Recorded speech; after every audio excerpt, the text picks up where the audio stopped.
I'm W. Calvin Anderson, and I'm here with Student Empowerment Program Television Talk Show. Welcome.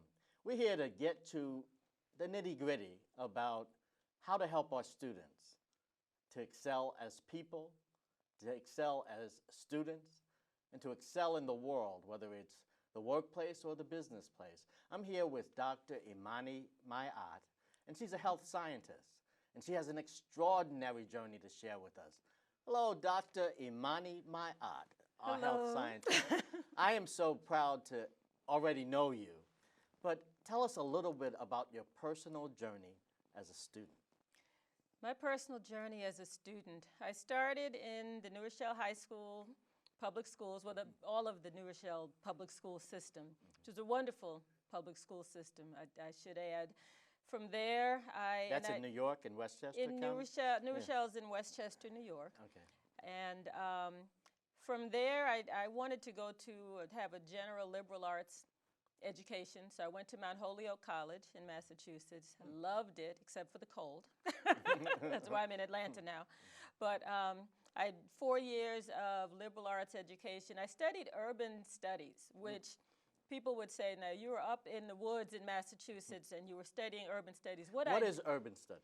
Just looking at urban problems, housing, education. That's city dwellers, urban? City issues, from health to education to housing.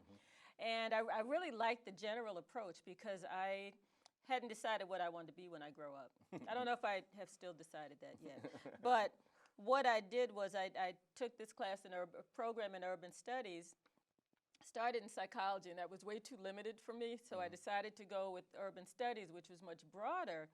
And what I did to account for the fact that I was in the woods in Massachusetts was every summer and every January session, I went somewhere to a major city and did an internship. So I was in Washington, D.C. a couple of summers. I worked at the U.S. Department of Housing and Urban Development. I was in Cleveland, Ohio, one January. I worked at a legal aid office. So I got a really well-rounded experience in terms of looking at urban issues. Does that mean that you were originally interested in social studies? I was interested in it all. All of it? You know, because I like science, I like social studies, I like music. I played piano and clarinet when I was younger. And so I really wanted something that didn't box me in. And if anyone who knows me knows that there is no box. I really do like looking at the world holistically. That's probably a good term for me because I'm actually in holistic health now. But that's kind of the way I got there. I went to MIT and got a master's. You went from Mount Holyoke in urban studies to technical college, the top technical college perhaps in the country, MIT. Well, I actually was interested in going deeper into city planning. City planning. So I was in the What kind of topics? Everything from looking at urban housing, you know, how to create urban systems, how to do community planning and organizing, how to work with organizations and people within the structure. Who would you work for with that MIT training? You could work for just about anyone. You could work in urban housing. You could work for police systems. You can work in social services. Systems. Organizations that are working with and concerned about the conditions of people, whether it be housing or education, or I actually did my master's thesis there looking at urban school systems because I was very much interested in education and how that shaped the condition of cities. What did the people that you were studying with want to accomplish in that environment at MIT?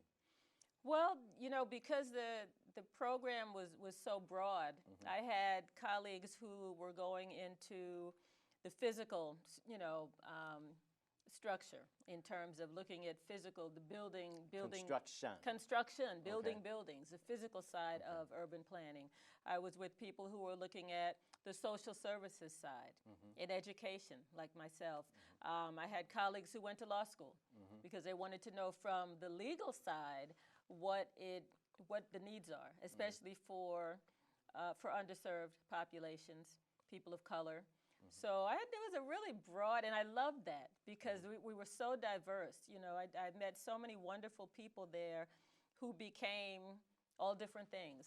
Scientists, heads of, there's one person who became the finance director in one urban city. I forget, it might have been Philadelphia. So we're pretty scattered in terms of what we were doing, but I think the commonality was that everybody was really motivated by their heart to make changes in urban environments. That's fantastic. And usually when we think techie, we don't necessarily think that the people are sort of committed to social or the human issues. Yeah, and so forth. that's fantastic to hear about. It And was. student empowerment is about helping people in school today, families as well, understand that the mechanics of being a student and also being a human being. That's what's exciting about actually speaking to you. Well, thank you.